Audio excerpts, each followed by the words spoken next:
Welcome to the City Show. Pat O Melia here, you there? I do the show because you need to be entertained, maybe educated, maybe informed. My ever-present coffee in a styrofoam cup. Amazon, you can still get them. You get plastic bags on Amazon, even though it looks like we got some changes coming to plastic bag ban, but we're waiting until there's a vote on it. Don't forget everything you see on the screen. You got YouTube, you got Vimeo, you got Twitter, you got Facebook. Subscribe to us on YouTube, love us on Facebook, Twitter, Instagram, all that stuff. Today, I'm in my new time slot, 6 o'clock, all through Hudson County. Actually, we rolled into Bergen County a little bit with the new time slot, but that's okay. People in Bergen County can learn how we do here in Hudson County. I must be living in like a bizarro world where I wake up this morning and I have the New York football Giants, the Giants, mind you, are 4-1, beating Aaron Rodgers and the Green Bay Packers in London. Now, if you watch Jersey Line, I didn't think that was possible. I was actually giving the Giants 8.5, and I'm a Giants fan. They won outright. Kudos to the New York Giants. And then, for the kicker of bizarro world, the New York football Jets are 3-2. And they just put a whooping on Miami. They're out of quarterback Tua, and Bridgewater got hurt, ex-Giant Jet quarterback there. But still in all, it's a victory. There's a real change, and the Zach Wilson kid looks like he can play. So it's like an unbelievable sports world. But then, to bring me back to earth, the Mets got blown out in the wild card. I'm a Yankee fan, so I'm going to use the word blown out. They lost the wild card round in 3 games to the San Diego Padres. You lost to the Padres. See you next year, Mets, and go Yankees. What we're going to talk about today, we're going to talk about Bullock for governor. We'll talk about that. The Turnpike expansion controversy, we're going to go into that again a little bit more. We're going to talk about a Hurricane Iron fundraiser I'm producing, a Jersey City Board of Education debate, Jersey City rated in the top 15 places to live in New Jersey, and North Bergen's got a new community center. All that and more when we come back. Jersey City Medical Center is healing, enhancing, and investing in Hudson County because your heart doesn't beat just for you. So get it checked. When your bones are healthy, it lifts us all. We're delivering joy daily in our Lord Abbott Maternity Wing and providing New Jersey's only NCI-designated comprehensive cancer center. We'll continue building our medical network and taking every precaution for your safety so that we can all be healthy together. Burns Brothers Memorials, Monuments, and Markers, 787 Tunley Avenue, Jersey City. Hudson County's only monument maker, serving all faiths and cemeteries. Design, studio, and large inventory on site. Cemetery inscriptions and custom orders welcome. Burns Brothers Memorials, Monuments, and Markers, 787 Tunley Avenue, just south of Secaucus Road. Craftsmanship that will last for all eternity. Burns Brothers, Jersey City, Albert H. Hopper, North Arlington. Visit us on the net.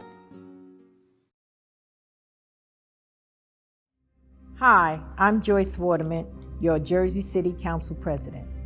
Do you know there is a misconception about the Jersey City tax bill? As the Council President, I want it clear I'm only responsible for the city's budget. I have no authority over the Jersey City public school budget, none whatsoever. The last couple of years, the taxes went up due to the increase in the Jersey City Board of Ed budget. It has nothing to do with Jersey City. We need to come together and begin to make the Board of Ed accountable. Not only are our taxes unnecessarily high because of the increase in the school budget, but the United States Department of Education has determined that the state of New Jersey underfunded our district. Yes, we are underfunded. We, as residents, need to come together and raise our voice and ask the Board of Ed to be accountable and also ask the state to be accountable. I'm Joyce Waterman, and now you know. Paid for by Jersey City. Make it better. We're back. City Show. Pat O Melia here. You there? October? Not too bad for October. Not too bad. Hopefully you guys had an opportunity to enjoy the Columbus Day festivities all around Hudson County. I was down in Seaside Heights. They have the big Columbus Day Festival down here. It goes from Friday, Saturday, Sunday, and it has a big parade at the end. Good time, good weather. A little on the chilly side, but it is October. We've had snow in October, by the way. For that matter, we had Superstorm Sandy. It's the 10th year anniversary of that. Interesting, I'm doing a hurricane fundraiser. We'll get into that with quick hits. Mayor Sacco, Senator Sacco, had a gathering last week where he basically boldly announced that Mayor Fulop is running for governor. He is the adopted son of Hudson County and North Bergen. And if you got the backing of Senator/Mayor Nick Sacco, you're in pretty good shape. I know the 8th CDO with Anthony Venieri has already said they would endorse Mayor Fulop. So it looks like Mayor Fulop has all the ducks in a row to go run for governor. Now, he toyed with this a while back. I think it was when Murphy first won. So we're probably like 5-6 years ago on that. What's the difference this time than when Mayor Fulop toyed with it before? Actually, quite a few differences that make him certainly in the conversation to be the next mayor on the Democratic line, at least to be the candidate for the Democrats going up against whoever the Republican might be. And it'll be interesting to see what shape we're in. Inflation's still high. The cost of gasoline is going up. That's a big drag on any Democrat right now. We'll see how these midterms go. That'll be a real indicator. But what's the difference this time around for Mayor Fulop than the last time he toyed with the idea? Well, first off, and this is a big box to check off when you're looking for votes. He's a married guy now. He's married, got the good-looking wife, got 2 great kids, boy and a girl. That works big time on the campaign trail as opposed to being a single guy. And don't lessen that. That's going to be a big part for Mayor Fulop this time. And for that matter, if he's campaigning with his wife, she's well-spoken. They can make one hell of a, kind of like a Jersey Jackie and John Kennedy deal there. He has a track record this time. The last time he ran, he was the mayor for a couple of years. He came out of the gate good. But now you got, 8+ years of a track record, a lot that Mayor Fulop can point to that would work statewide. And for that matter, a lot of the initiatives, especially during the pandemic, and he doesn't get a lot of credit for this, but a lot of the initiatives that Mayor Fulop took preemptively with the COVID crisis, the state followed later. Fulop was closing malls and putting in safeguards left and right in Jersey City, and the state was following along. He's definitely a better leader now than he was the first time he was thinking about this. But that comes with experience. And that track record's pretty good. Jersey City is in pretty good shape. Now, I do a show on the city, the city show. We cover all of Hudson County, but Jersey City is the big kahuna Hudson County-wise.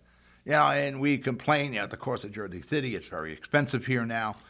It's the highest rents in the country, but there's a ton of positives. We complain and we kid around about Jersey City, but there's a ton of positives. With those high rents become very high property values. If you're that mom and pop or that senior who bought that house in the 70s and 80s, you're doing pretty good right now. Your property is worth a hell of a lot more than it was in the 80s and the 90s. There's our house in Jersey City is like, how can this thing be worth like $800,000? But it is. We get calls all the time.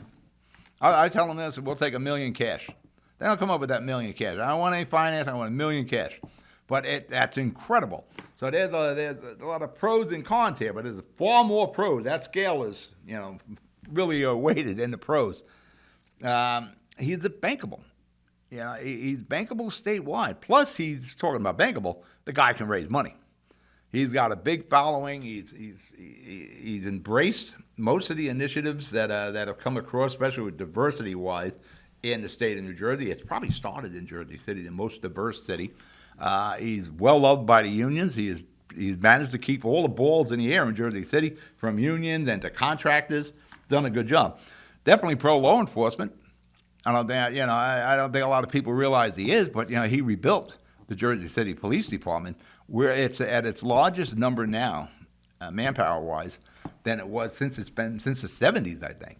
He's done a tremendous amount to get the police on a good track. We probably have the best police force in the state of New Jersey. He took a page out of the Gigi's playbook and started building his own municipal buildings. No renting, no leasing. He's been building left and right. You got a city hall annex. You got a public safety building coming. He's putting city employees in his city-owned buildings. No rent checks going somewhere. He's held the line on tax increases. Yeah, I think if you look, since he's been mayor, don't hold me to it, I think he's raised taxes in over 8 years, maybe 5%. He's the one that put in the living wage for city employees long before the state thought about it.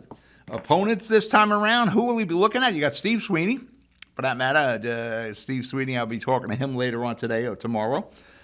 He looks to be one. Mikey Sherrill, she looks to be an opponent for Mayor Fulop if he decides to run. Russ Baraka in Newark. But I think right now, you'd have to put Steve Fulop at the top of that list again for all the boxes he's checking off this time.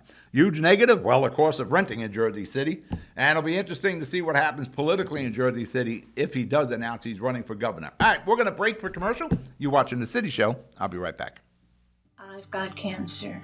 We've got the highest level of cancer care. The latest clinical trials. Researchers working to find a cure. And nurse navigators to guide you every step of the way.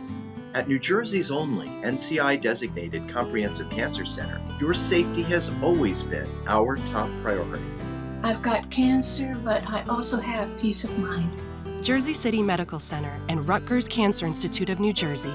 Let's beat cancer together. Consumer Carpets, 3408 Kennedy Boulevard in the Jersey City Heights. Your one-stop store for residential and commercial floor treatments. Carpeting, linoleum, tiles, laminates, hardwood floors, area rugs, remnants. All major brands, all in stock. Free estimates, same-day installation. Consumer Carpets, it's savings, selection, installation. Credit cards and debit cards accepted. Financing available. Consumer Carpets, price to fit your budget, installation to fit your schedule. On the net at consumercarpets.com. Consumer Carpets, Jersey City, 201-792-2712. Jersey City Ford, certified parts and service located at Route 440 and Communipaw Ave, is your #1 source for Ford and Lincoln automotive needs. We use certified Ford Motorcraft products to keep your Ford running in top shape. Motorcraft parts are backed with the Ford warranty, which includes a 2-year unlimited mileage guarantee. Our team will have the right Motorcraft part to ensure the best performance from your Ford or Lincoln. You can order in person at the parts counter or online. Let us help keep your Ford or Lincoln in the best shape at Stevens Jersey City Ford. Panapinto Properties, Jersey City, shaping the workplace with state-of-the-art office spaces and addresses your company desires. Building residences that define your home environment, adjacent to all modes of transportation with on-site parking available. The right address, the right lease. Call 201-521-9000 or visit online at panapintodevelopment.com. Panapinto Properties, building Jersey City for everyone. We're back, City Show here, Pat O Melia. Not the short I wanted to tape in today, but everything I was doing was taking forever to do today. I had to get tires on a car. Of course, there's other issues. We got to get tires on a car. Got that settled. There's a problem with the broadband. We had to get involved in that this morning. So by the time I got to the studio to do taping and start writing for the show, I was really under the gun here, and I forgot to bring a different. This isn't too bad, but it isn't too bad. Turnpike extension and the widening. It's very controversial what's happening here, and a lot of people are focusing on one aspect, and that's the Holland Tunnel. And they'll say, well, you're going to widen it, you're going to bring more cars in. It's still just 2 lanes going into New York City. That is true. Also, it's 2 lanes coming out of New York City. The sooner we can get people out of Jersey City and south or north on the New Jersey Turnpike, the better it is for everyone. You don't need all the traffic hanging out here. Traffic both ways, coming and going from New York. So everybody's just focusing in on the Holland Tunnel aspect, and it's editorials being written now about Murphy should support mass transit over the Turnpike extension and expansion, or widening and expansion. But here's the idea. The idea is you have to move the traffic, and there is a huge bottleneck coming off the New Jersey Turnpike at exit 14. Now, if you know coming off the Turnpike, there's 14, going north, first day. Airport goes to the left. Exit 14, A, B, and C goes to the right. That's one lane going to the right. There is such a back. If you ride the Turnpike enough, and I do it going between the two studios and my kid's house in Seaside Heights, if you run the Turnpike enough, you will see the problem with 14. It literally backs up all the way from 14 to 13 to 12 to 11. Just listen to the traffic in the morning. If you listen to NJ 101.5, there could be traffic like every 15 minutes. It's constant. It's slow. It's heavy and steady from 12 to 14, 11 to 14. That is all from exit 14, A, B, and C, the one lane. And what's happening is people go up the Turnpike.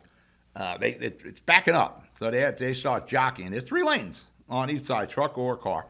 And they start jockeying. They want to pass that traffic up. They're going further, and they're looking for an opening in the line.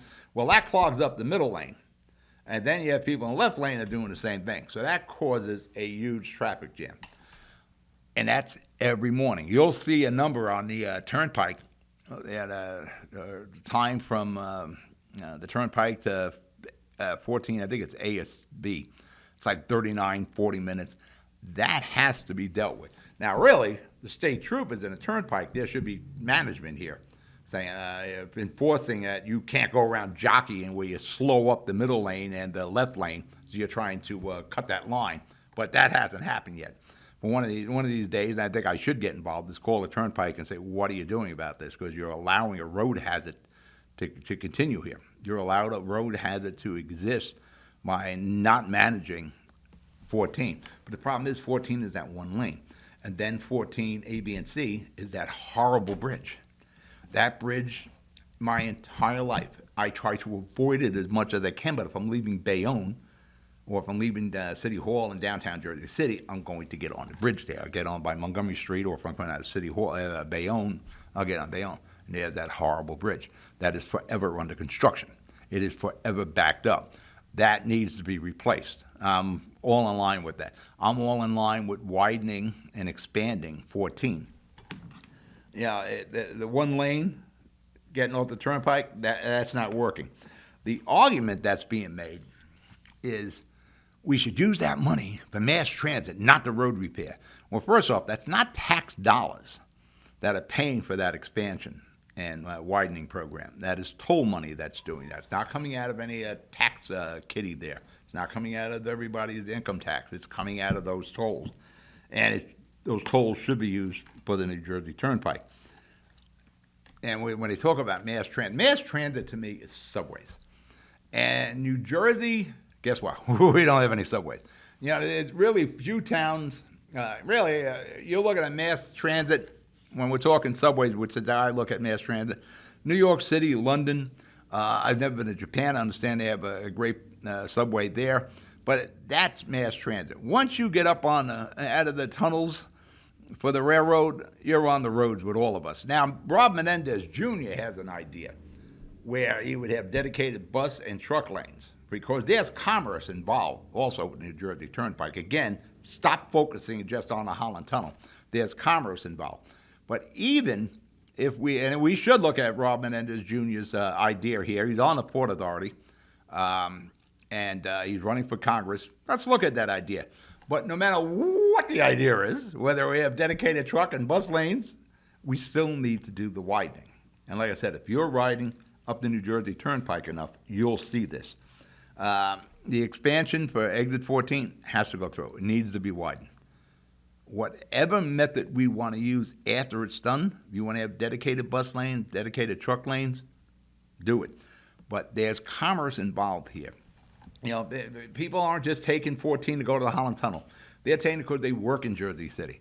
They're taking it because they may be coming to the nightlife in Jersey City. Maybe they're taking it to get over to Hoboken for the nightlife, or to New York City. There's commerce involved. There's jobs involved. 14 is also the port exit. There's money involved, commerce, jobs, ocean going, equipment coming in, products for Christmas coming in. We have to address the New Jersey Turnpike. And if you look at all the municipalities along the Turnpike, that grew, Jersey City, Elizabeth, so forth, they all grew after the New Jersey Turnpike was implemented. All right, we're going to break the commercial. You're watching The City Show. I'll be right back. Jersey City Medical Center has a passion for heart health. We're Hudson County's only full-service heart hospital with innovative technologies and premier cardiovascular physicians, a partnership with Rutgers Health, the latest technology and medical advancements, and nationally renowned care for every heart in every community. Whoever your heart beats for, our hearts beat for you. Jersey City Medical Center. Newport, the luxury waterfront community on the Hudson River, offers a quality of life you deserve in one of our many high-rise towers. With amenities such as the on-site Newport Path, light rail, Newport Town Square, 3 playgrounds, dog run, upscale restaurants, retail giants like Kohl's, JCPenney, Macy's, and Target. Morton Williams and Acme Supermarket are just outside your front door. A health and fitness center, skating rink, and medical facilities are also on site. Enjoy the New York skyline from our waterfront and various parks. Manhattan is just one pass stop away, or quick ride through the Holland Tunnel. Nursery and private elementary schools all on site. 12-screen movie theater at the Newport Center Mall. Looking to visit? Stay at the Westin or Marriott Hotel. For more information, visit us at newportnj.com. Make lasting memories to cherish forever. It's incredible. It's you, Newport. Live like you want. Jersey City Medical Center is healing, enhancing, and investing in Hudson County because your heart doesn't beat just for you. So get it checked. When your bones are healthy, it lifts us all. We're delivering joy daily in our Lord Abbott Maternity Wing and providing New Jersey's only NCI-designated comprehensive cancer center. We'll continue building our medical network and taking every precaution for your safety so that we can all be healthy together.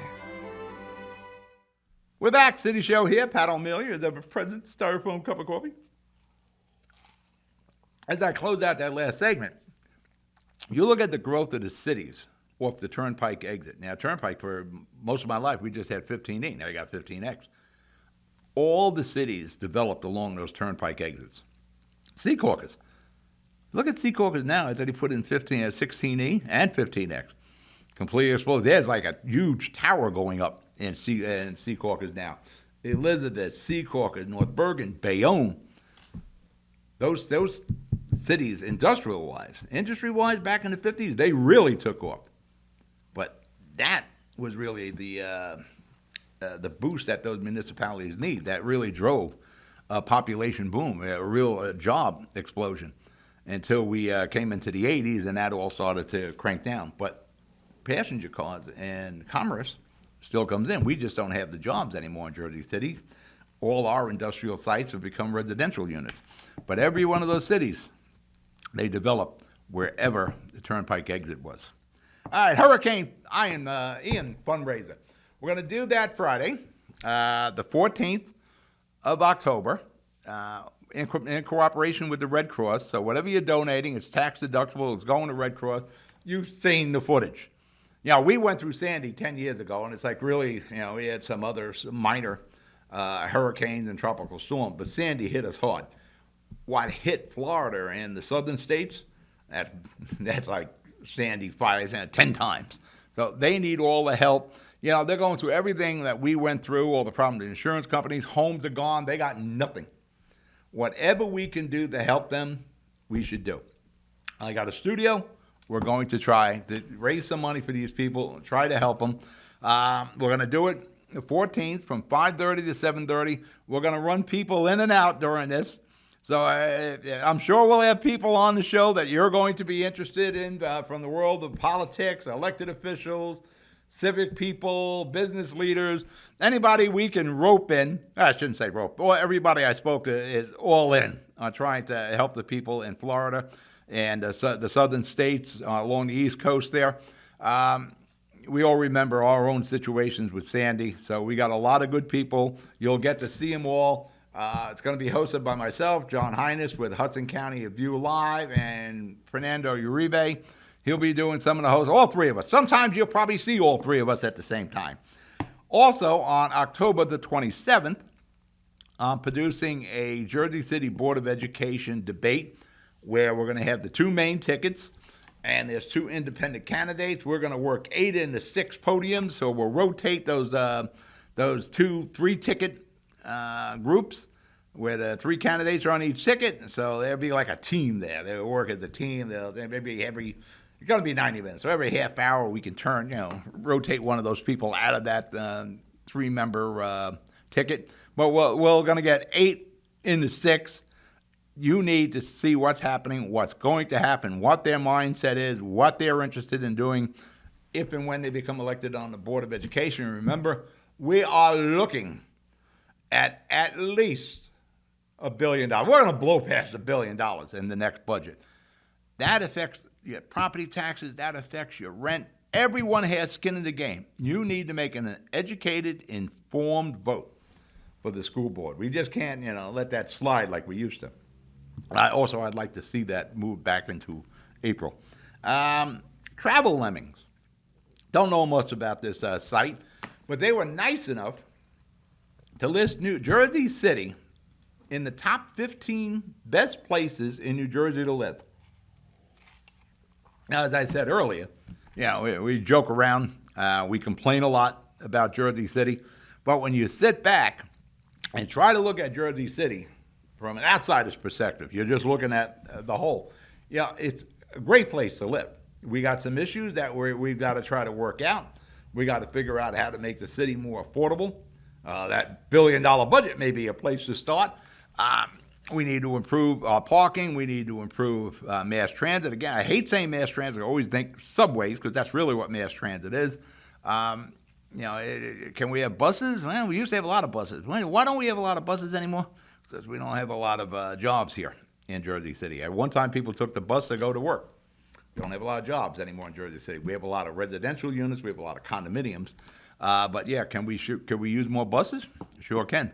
What about those jitney buses? You don't see many of them anymore. It just popped into my head here.